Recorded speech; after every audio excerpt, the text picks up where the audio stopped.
In this video, I'll be showing you how to fix laptop won't wake up from sleep in Windows 11. It's a very simple method, so if you find this video helpful, be sure to drop a like and subscribe. Now, when your Windows 11 laptop refuses to wake up from sleep, leaving you staring at a completely black screen while the keyboard lights or power LED remains stubbornly turned on, it means your system is hitting a hardware state deadlock.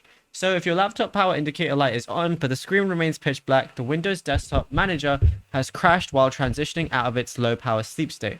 So you can send a direct hardware interruption command to force the kernel to reload your display drivers. So what you want to do on your keyboard is press your Windows key, Control, Shift, and B all at once. Your laptop screen is then instantly going to flicker or blink, and you're going to hear a sharp system beep packet. This tells you Windows has successfully terminated the frozen display instance and forced a fresh graphics engine handshake.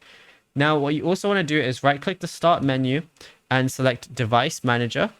And then what you want to do is scroll down the hardware directory until you find Universal Serial Bus Controllers, which is going to be towards the bottom, obviously.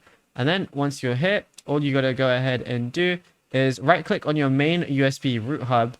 And then let's just say it's this. Then go over to Properties and then click on the Power Management tab.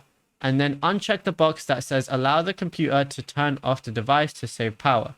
Repeat this step for any other USB root hub lines listed to keep your wake input triggers constantly armed. After that, you should be good to go. Now, if you found this video helpful, be sure to drop a like and subscribe.